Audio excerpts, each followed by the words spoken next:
can help people or make money, but not both. And it's like, if I care about my clients, then I shouldn't charge for it. And this happens a lot in different industries too. You really care about my clients, money shouldn't be a thing. So it's this binary thing. I call it more money, more problems. And everyone's got their own version of this. If I make more money, the consequence will be something bad will happen. And I think a lot of us live with that fear, that kind of little dread feeling. Making money doesn't mean you'll be perfect, and you don't have to be perfect to make money. There's no perfect version of you that's going to be worthy of the money. You can literally be imperfect and earn money, and you will still be imperfect.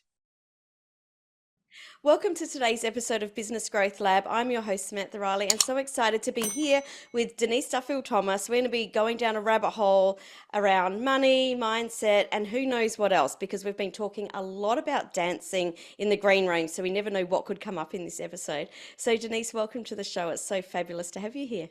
Oh my God, it's so much fun. We've been literally chatting for 15 minutes before we hit record. And we were like, Yeah. let's hit record because this is too juicy. I know. We've been talking costumes and point shoes, and then I went, no, okay, let's do this. Now, you've been in business since 2010, I believe.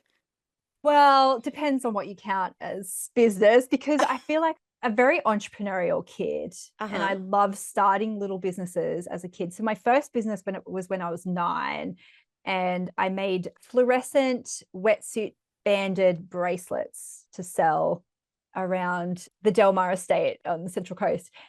And I tried a lot of little things, I think, as teens, even in my 20s too. So my very first online product was an ebook in 2003, I want to say 2002, 2003. It was very, very new, called Internet Dating Tips for Men. For men. Because for men, because I was a young woman, young single gal living in London, and I went into internet dating very much like a marketing funnel. I Uh-huh. sent out like 100 messages. I like copied and pasted stuff.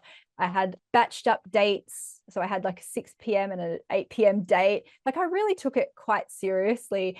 And I realized how bad men were at dating. And I haven't been on dating apps for a long time, but I heard it's exactly the same. But back at that time, internet dating was kind of new. And so I feel like a lot of my early business ideas were very much like, oh, I see this problem, or I see people that are doing this Mm. badly. How can I help you? And that's just my personality. I was like that even in school. I'd watch Oprah after school and then next day be like, okay, here's what I learned from Oprah yesterday. And so, yeah, that was kind of my first online product. I found out about the world of like online stuff and online courses. And my first ever course was in 2009. And I had one person on my course, which was Mm-hmm. exciting. And it was helping women lose weight for their wedding with raw food, which is what I Uh-huh. was doing at the time too. No qualifications in this, by the way, no nutrition qualifications. I feel like I was just like, I've just learned this thing. Let me Let me help share it. you. Yeah. Yeah, let me share it. But I would say it was probably not until my late 20s that I went, okay, what can I do with this? And I actually then qualified as a life coach, and very quickly realized I loved working more with business people. I kind of had a little side business helping people find their soulmate for a while too. Uh-huh. That was interesting. But then I was like, no, I really like talking about business. And then I realized in business, yes, I love talking about marketing. I could talk about that all day long, but I really enjoyed talking to people about money, because I saw Mm. so many people who were just really blocked in very simple ways because of their money mindset. And they were smart people. They could figure out how to run a course, they could figure out a marketing funnel, but there was something holding them back. And so that's when I decided to specialize in money mindset. And so that's what I've been doing for the last, what is time? I don't know. I started that first course in 2012, and I still run Uh-huh. that course today. So that's my money boot camp. I love it. A lot of the people that come on this show have got that same thread of I tried this and I tried this and I tried this.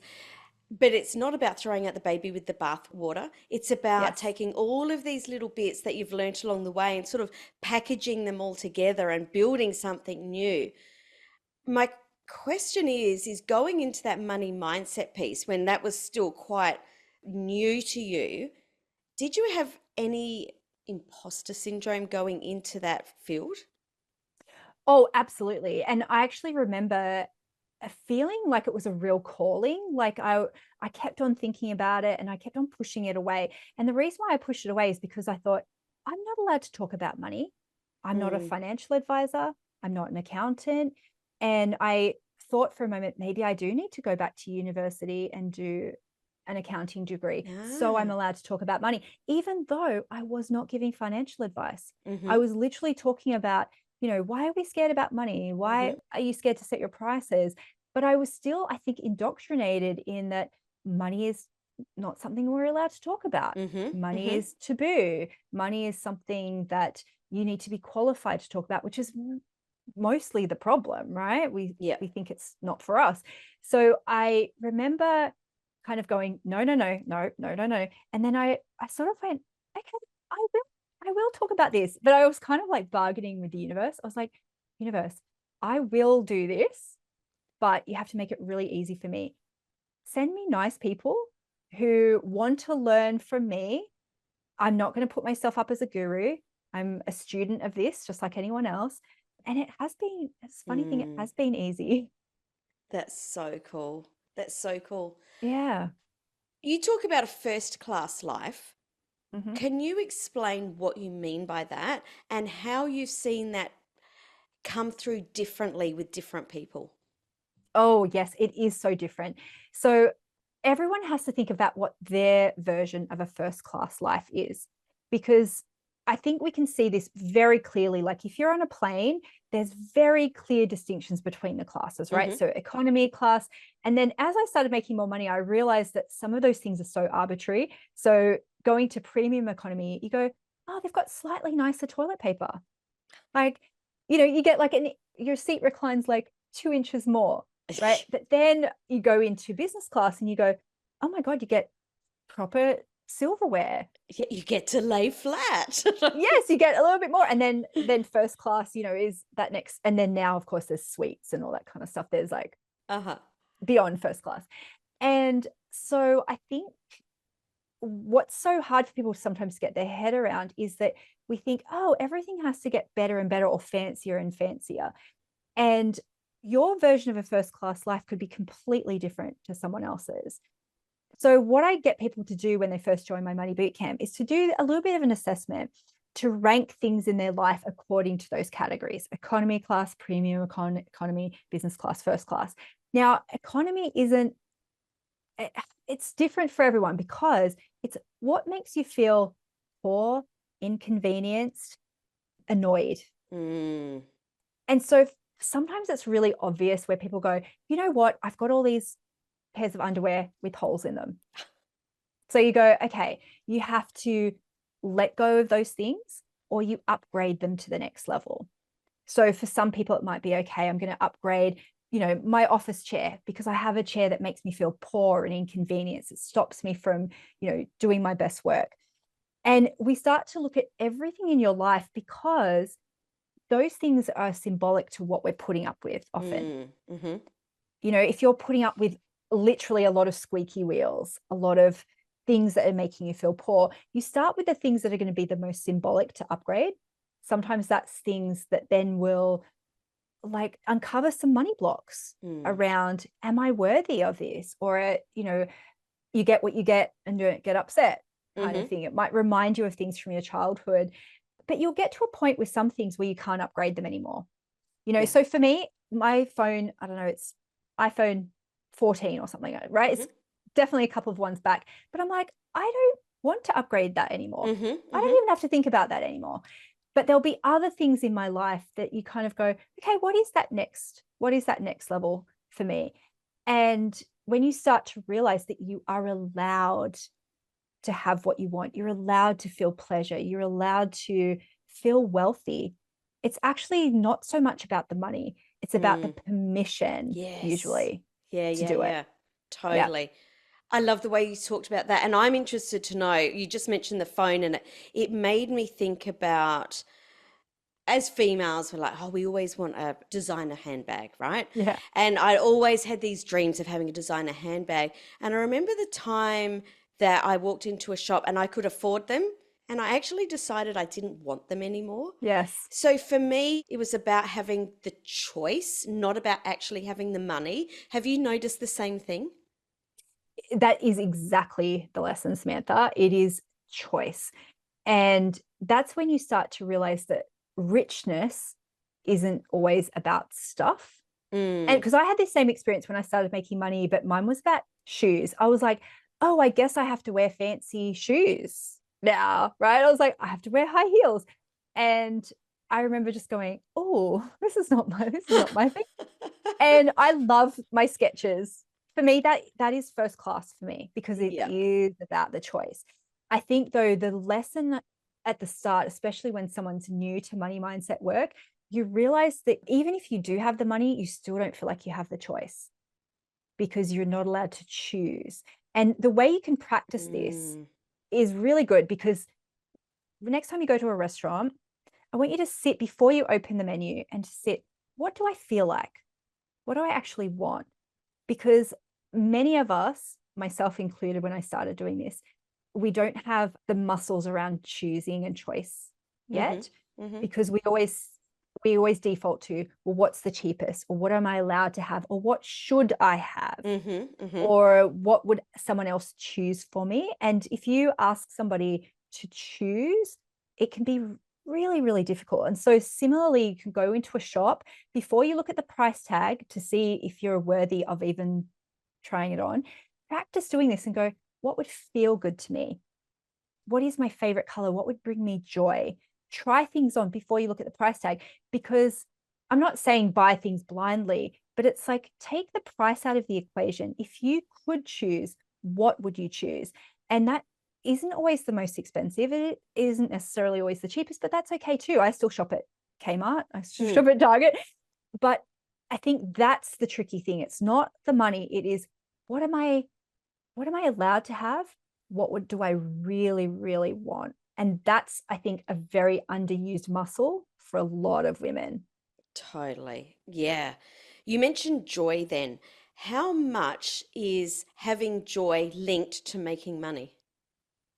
Oh, that's really fascinating because I feel like I've done a bit of a 180 on this myself, Yeah. because I think in my early days of empire building, my joy was my business. Uh-huh.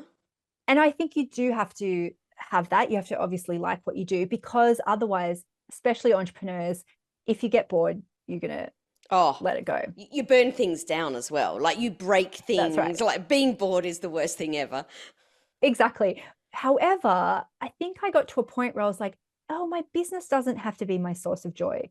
My business can be my business, and I can get joy from other places too. So I know there's been points where I've gone, oh, I feel a bit bored with my business. I should do something else. Mm-hmm. And then I've just gone, break it tomorrow. Don't break it today. Break Mm-hmm. it tomorrow. And then tomorrow I feel fine. Same with, so I batch my podcast interviews. So I'm doing 5 today. And the day before I just go, I've got nothing to say. I don't want to do that. And then I go, oh my God, this is so much fun. Right. And so for me, actually separating joy from my business has been a very important step in the process, Mm-hmm. because I can be a bit more detached from my business. And I go, my business is a vehicle to help people and make money. It Mm-hmm. does not have to be the source of all of my joy. Mm-hmm. And I've had to replace that, as we spoke before we hit record, is I've poured a lot of that creativity into dance, which Mm-hmm. is what I loved doing as a kid and I love doing now. And that has helped me from breaking this very simple, lovely business vehicle that I have to help people and make money. Yeah, I guess I asked it because I think that, and you did mention it at the beginning, our whole life is our business, when we're in startup mode. But once you're hitting your stride, you're in your 6 figures, you might be going to 7 figures. What I found personally is that the joy had to come from outside, because if I didn't get the joy from outside the business, I couldn't do what I needed to do. So I think that creating a business where, for me personally, where I had more time, actually worked better for me, because then I could fill my cup in my days off doing whatever it is that I decided to do. And then when I was in my business, it was like, right, all systems go now, but we're doing it in 2 days. We're doing it in 3 days this week. Yes. Yep. You're obviously in the multiple 7 figures. How has that changed for you as you've gone through all of those different stages? Well, I think at the start, because I didn't know that many entrepreneurs in real life, I had to fully immerse myself. So all my friends were entrepreneurs, all the conferences I was going to were entrepreneurial conferences. My whole life was that business because I didn't know anything. I was kind of like, well, that's my old boring life. And this is my new exciting life, right? And also, I think there's just some reality. I think sometimes when you are in empire building mode, it will take up a lot more of your energy. Like Hmm. there's no getting around that. And I think though that there's a very good reason why in like the Silicon Valley world, a founder often gets a business to a certain point and then investors take over, right? Because some people are really good at startup phase, not so good at the systems phase because they get Hmm. bored. Hmm. And I didn't want to be that kind of person in my business because I was like, I don't want to sell my business. I don't want to like get investors.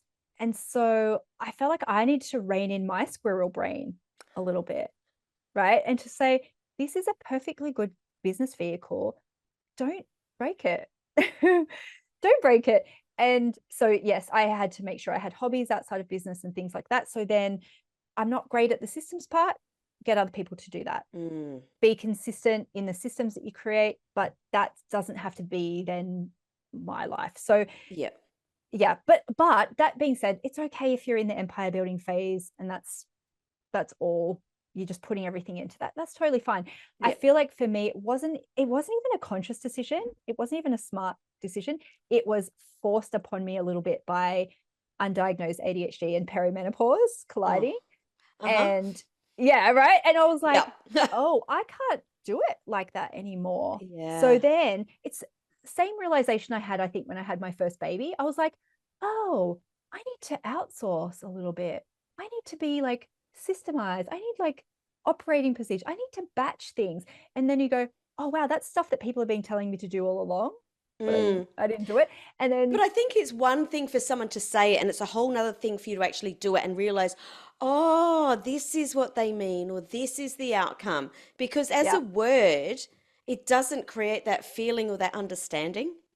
it's so true because I think too, you just think, oh no, I can just do it all myself or I can do whatever.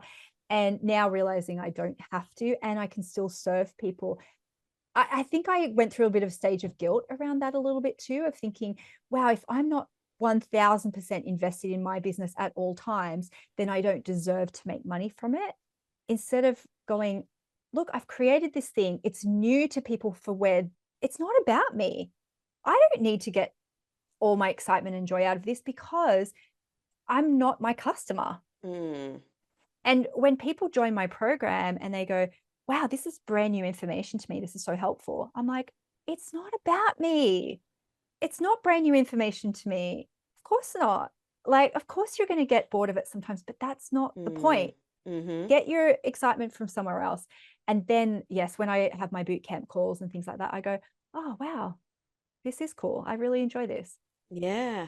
Money mindset isn't like a you do it once, you tick the box and you move on, right? It's like this, Oh, I wish.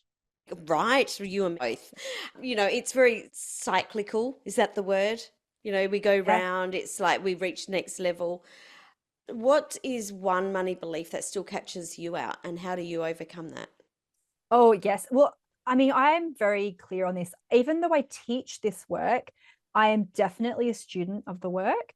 And also, even though I teach the work, that doesn't mean that teaching it is me doing my own work, if that makes sense. And Yeah. I think any of us who are leaders, we have to be very clear that we also have to do our own work.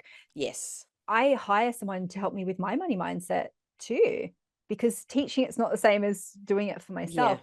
And so there's a couple I think that come up again and again for people. So one I think is this feeling of I have to work really hard to make money. Mm. And depending on what you heard growing up around that, I think that can add a lot of guilt for people. Mm-hmm. And so I've Mm-hmm. definitely gone through layers of that of going, am I allowed to have business be easy? Should I be working more? I feel it on Sundays sometimes where I go, I should be doing something. And I go, no, you don't. It's okay. So that's a big one. I think there's another one that comes up for people where it's like, I can help people, or make money, but not both. Mm. And it's like, if I care about my clients, then I shouldn't charge for it. And this happens a lot in different industries too. You know, both of you and I come from a dance background. So it's like, do it for the love of dance. Yeah. You shouldn't make money out of it. Yeah. Same in the health profession. People go, I hope you're in this for the right reasons. I really care about my clients. Money Oh, shouldn't be yes. a thing. So it's this binary thing, right? Of like love or money, Yeah. care or money. So that one comes up for me. It's, I can't be rich and like down to earth. And so every time I go to a new phase of my business, I go, oh, well, now people are really not going to like me. Oh, They're going wow. to think I'm, a snobby bitch kind of thing.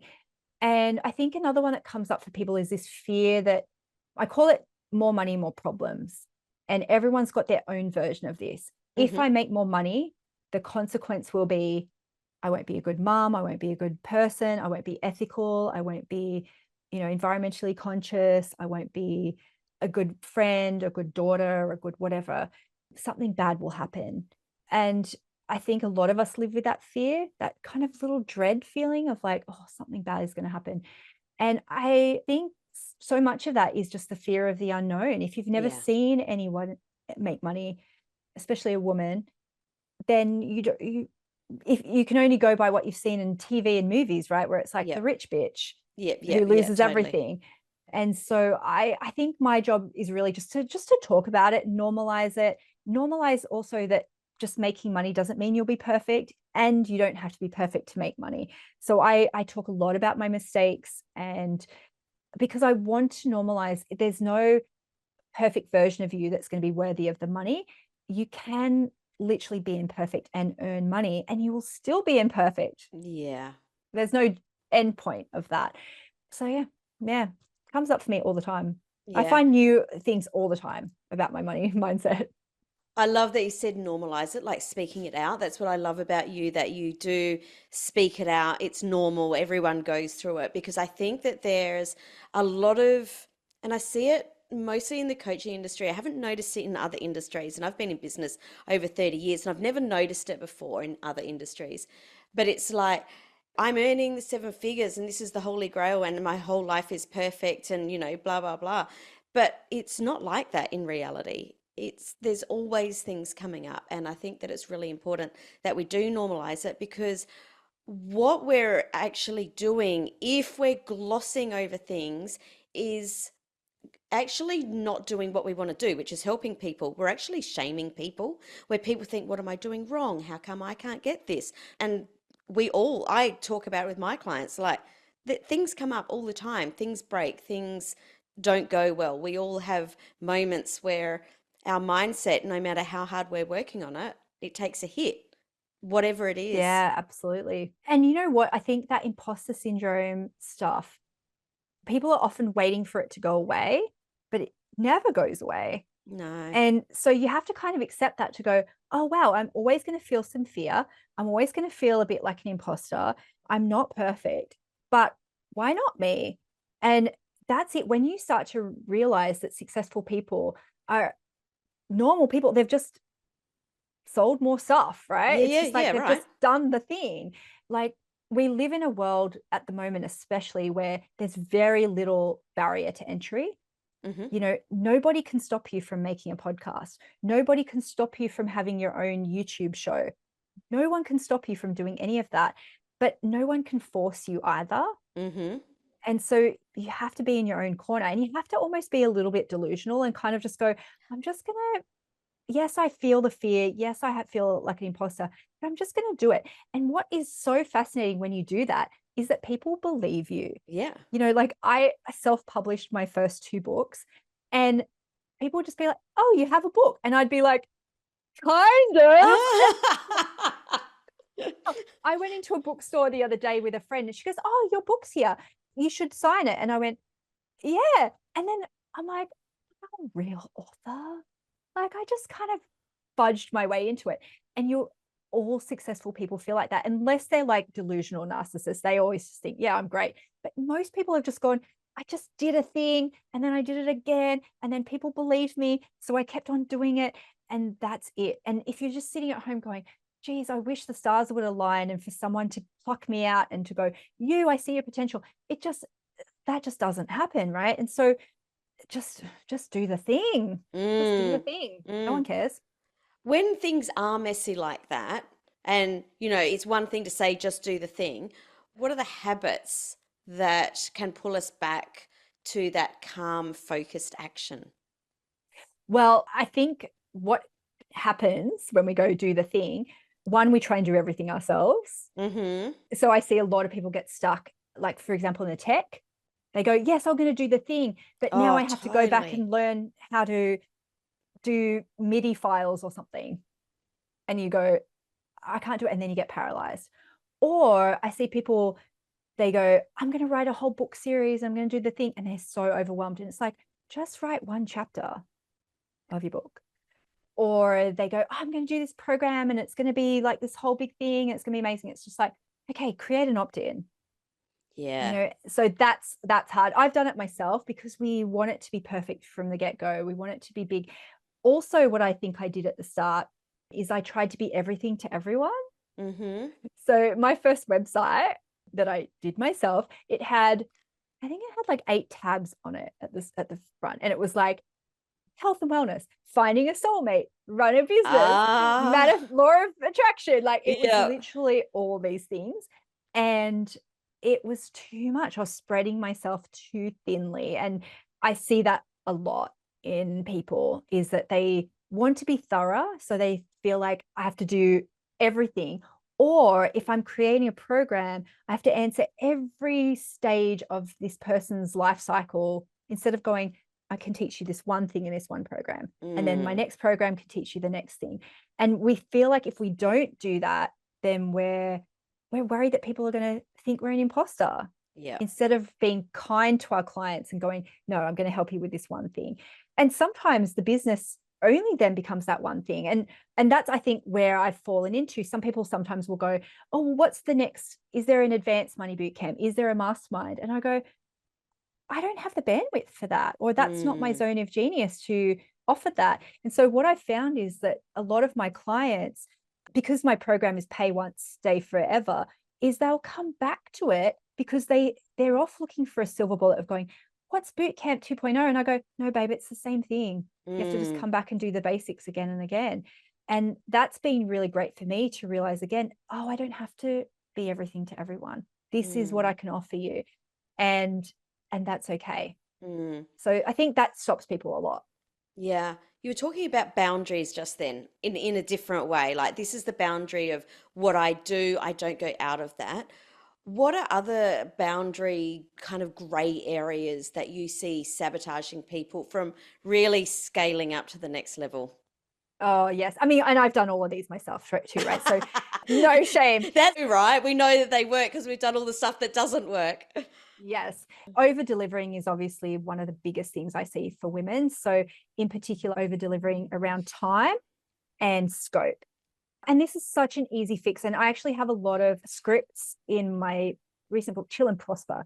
I Mhm. have some scripts in here, but I actually have a free ebook if you're okay for me to plug Oh, the absolutely. URL. So it's called Awkward Money Conversations Made Easy, and it's at denisedt.com/awkward.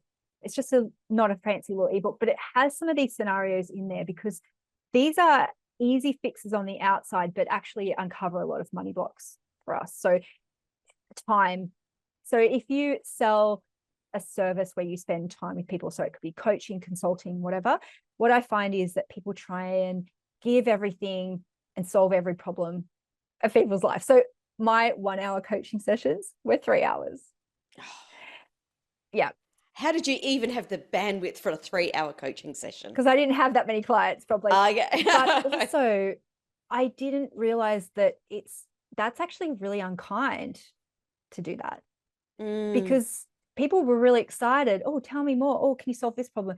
But actually, what I was setting them up to fail, because they were trying to do too much. They were unfocused.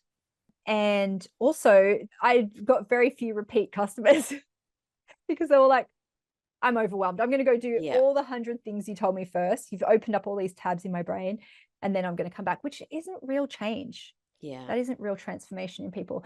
So there's some really easy little things you can do to be the custodian of time for your clients, which actually makes you a better coach. It makes you a better service provider. And also, I know now if I'm on the other side of that as a client, if someone's not keeping me on track, I feel very unsafe, because then I feel like, oh, I have to watch the clock because I don't want to take up too much of their time. So it's very kind to set boundaries around stuff like that. Also around scope. So I have ADHD. I don't often read my contracts. So I've unknowingly crossed boundaries with service providers because I'm like, oh yeah, let's do this. And it's very easy to do that. I didn't know they were seething behind the scenes, right? So again, around scope, if someone's paid you to create a 3-page website and then suddenly you're doing 20 pages, that doesn't serve anybody. So you can learn very simple boundaries, right? Oh, just to let you know, and this is what happened when people would say to me, oh, just to let you know, that's not in your contract this time. We can park it for next time. I'd go, oh my God, of course. Sorry, I just got over enthusiastic, right? Yeah. So we think sometimes that when we set boundaries, people are going to think, oh God, what a bitch. Like they're being so ungenerous. But actually what it does is helps people to feel safe, that they know what the rules are. I felt mortified when I didn't realize I was overstepping boundaries. But also there's been times where I've sort of said to people, oh, so, how much do I pay? When do I pay? And if they're wishy-washy around their money stuff, I just feel so unsafe in that situation. And I feel like, am I going to overstep the rules? Like, am I going to offend someone? And I like it when someone is like, here's the thing. That's a great idea. Let's park that for the future, or like, yes, that's a great idea, but let's talk about it next time because I really want you to focus on what we're talking about this time. I love it when someone does that to me. And when we do those things, first of all, you start to see your worth and you go, oh, wow, yeah, my time is valuable. And also it gives us bandwidth to create other things, maybe write that book, create a podcast. As you know, podcasts take a lot of time and energy, right? A lot. And you can't do that if you're over delivering and undercharging with all of your clients, because you will have no bandwidth. And so when you do set boundaries like that, it does free you up a little to be able to give more, but in a way that doesn't burn you out and get you resentful. So definitely time is such a great one to start with. Scope is the next one, I think, to start with. But then going beyond that, the thing that I think was the biggest for me was I don't have to be everything to everyone. And that's when, if people would sort of come to me and go, oh, what about this? I'd go, that's actually not my area of expertise. That's a boundary too, to say, I don't know, like, or, try it this. Another boundary I set in my group, which was a game changer for me, is that I had this, Facebook group, I still do, for my Money Bootcamp clients, open 24/7. I was the only person in there answering all questions day and night. Is that I started to say, what part of the course are you up to? Yeah. And it was a game changer for me, because I was like, babe, I've created this program for you. I've created this container for you. The answers are there. I can't do it for you, and you're not paying me to do it for you. No. And it was just a really beautiful way to go, this is your responsibility. And once I started to do things like that, I actually started attracting different clients. I attracted people who go, oh, Denise, I read your book and I've been doing the course and I just did what you told me to do, and here are the results. I stopped attracting people who expected me to do it for them and then felt angry at me when I didn't do it for them. Yes. And that's such a subtle shift sometimes, right? It's like you start to go, oh, wow, I'm worthy. And even then, when I hired a community manager to help me, that's a really big boundary, I think, for people too, is that I realized, oh, people in here, they're treating me kind of like mum. Like, mum's always going to be here. They'd tag me on Christmas Day. They'd tag me, well, what do you think about this? And I went, oh, and you're going to love this analogy because being a dancer as well, I realized I went to Disney on Ice and I was like, oh, my kids actually don't know who Mickey Mouse is, really. Because I don't really. Oh my goodness, I'd never even thought of that. That makes sense. They don't grow up with it. So they knew a lot of the Disney princesses, but they were kind of like, what's the big deal about Mickey Mouse and Minnie Mouse? But whenever the way they edify and just like raise up Mickey Mouse in all of those shows, anytime he came out, there was a fanfare, the lights went up, but all the performers turned and looked at him. They were like, here's Mickey Mouse. And so my kids are like, I guess he's important, right? And so I realized that in my business that people were starting to treat me like the street Uh-huh. sweeper at Yep, Disneyland, yep. right? Not Mickey Mouse. And I was like, oh, I can't be both in my business. So allowing someone else to come in and help me in my business allowed me to be Mickey Mouse. And it was like, oh, it's special to get an answer from Denise, not just like because she's there Mm, 24/7. And even when I hired a community manager, I very deliberately brought someone in who would be like, oh, well, remember Denise says, or hey, if you go back to the material, she's always going Mickey Mouse. And for yeah. me, the ego of that is like, I am not Mickey Mouse. I'm a human being. But in my business, Denise, DT, is Mickey Mouse. And so I was able to kind of take that aside of going, oh, it's not about me. Oh, I don't have to feel responsible all the time. But like, I also, like, it can be a bit special. So that was a really fascinating thing for me. And then, oh my God, we went to Disneyland 2 years ago. We went to Paris with the kids. And again, I was just reminded of like, oh yes, he starts and ends every parade. And Yep. the Mickey ears, even though kids don't really, I don't think kids are like in love with Mickey Mouse, but they see that it is just this important symbol Mm-hmm. for something. And the best bit was because we were there at winter, every hour on the hour, they had fake snow come out and they Oh, played Let It Snow. Oh my yeah. God, amazing. And like, you spend so much money there, right? It's like $100 for some crack cocaine, Yep. popcorn, yes, whatever. But after all that, we're leaving the park.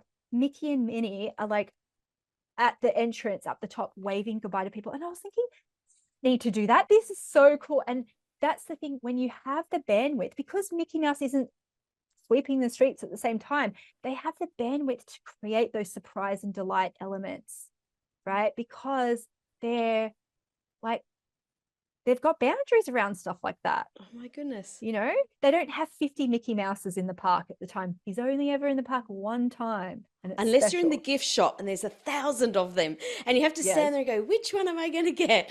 Yes, I am a exactly. Disney fan, actually. Yes. It's still my dream job. Oh, there you Look, go. you know, Oh my absolute God. massive Disney Love it. fan. So I still have this dream. I want to go work at Disney one day. I'm like, okay, so I can probably be like fairy godmother at this stage, maybe like the evil queen or something. It's still my dream job. So when I was growing up, so obviously dancer like yourself, but I was a performer as well. So I was a suit character performer, and for me, I love then realizing, oh, my business can be like that. Yeah. And so even with my speaking gigs, I don't feel very confident speaking. It's not my favorite thing to do. So I get hair and makeup. I have a stylist put together Mm-hmm. like an outfit for me, because then I'm like, oh, this is a performance. Yes.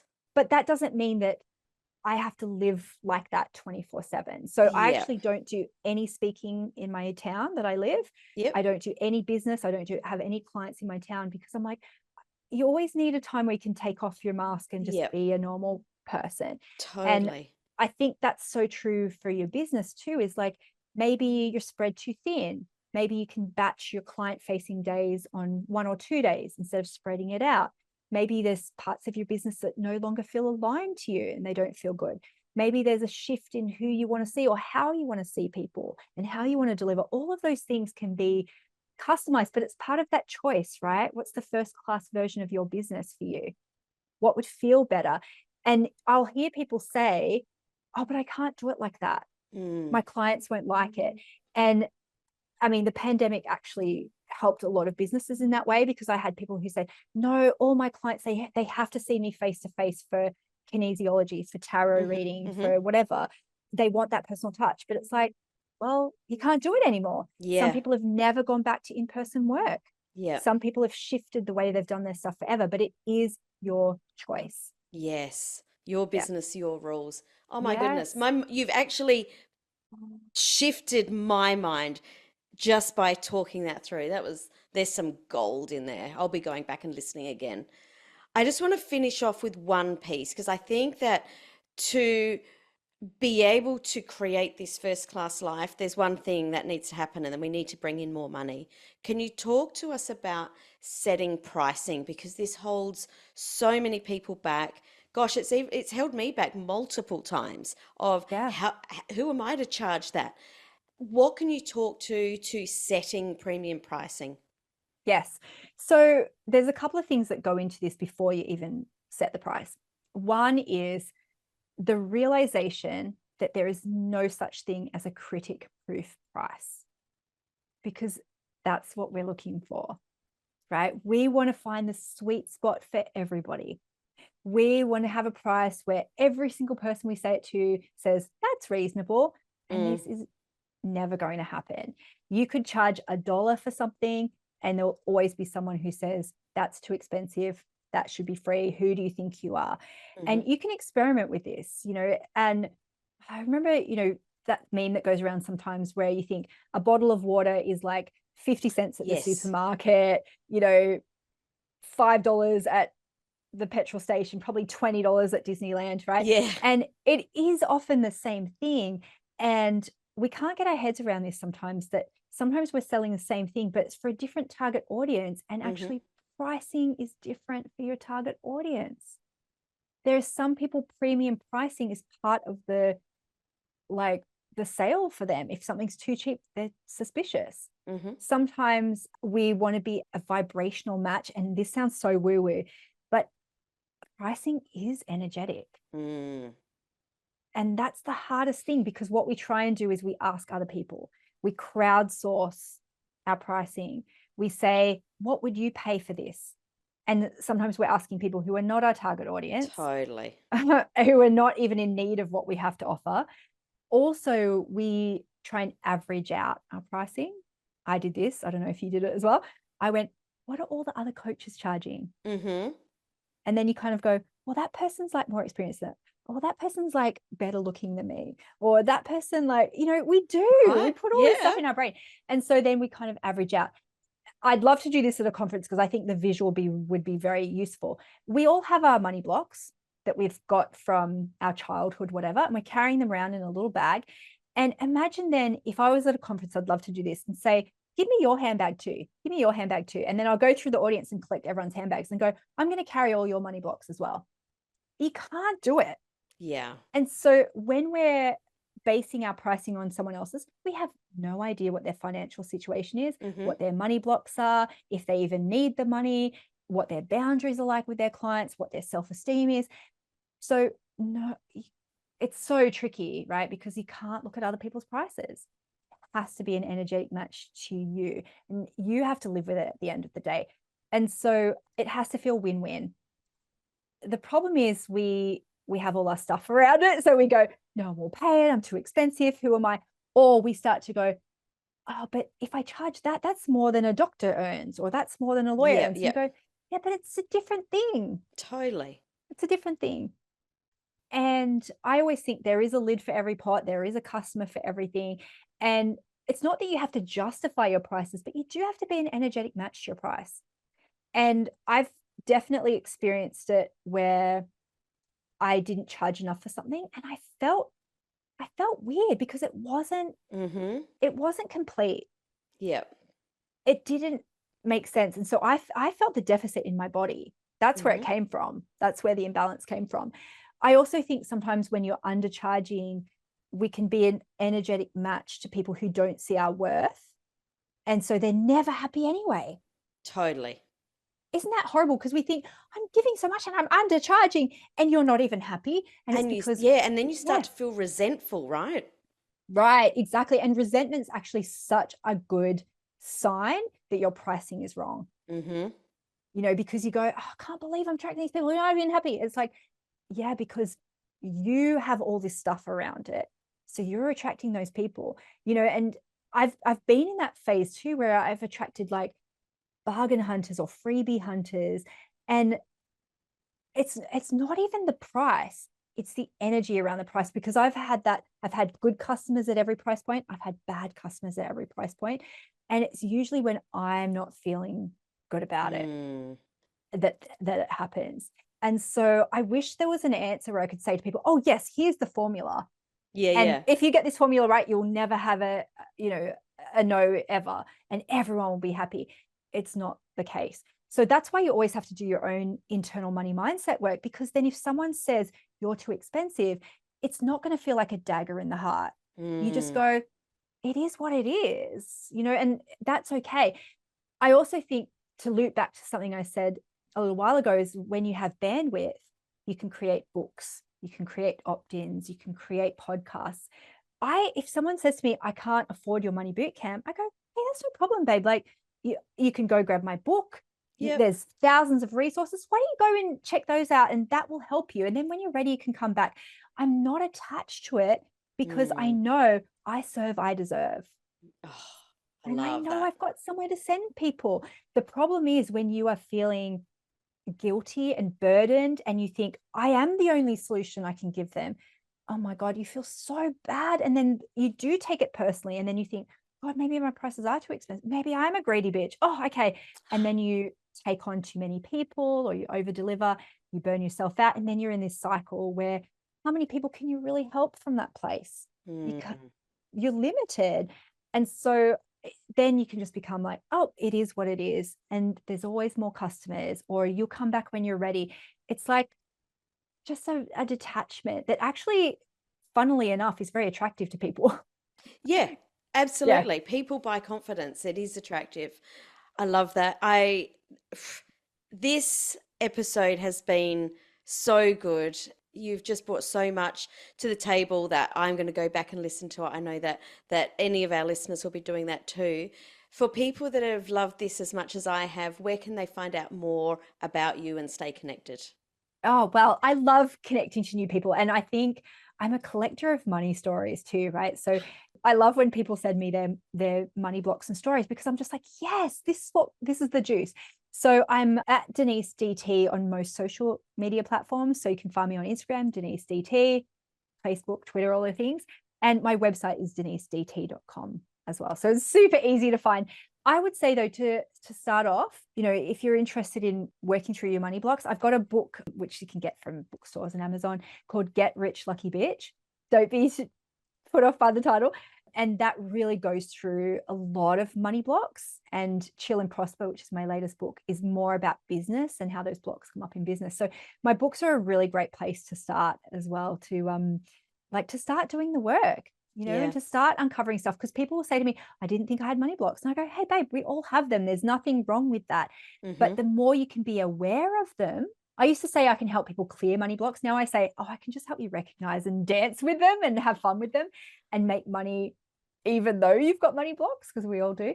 And yeah, just start that journey and to realize, why not you? You've got everything you need. You don't have to fix anything, but being aware of this stuff will really help. Love it. That's just such a beautiful way to finish up. Thank you so much, Denise, for joining us. It's been such a pleasure. Oh, my pleasure too. Thank you.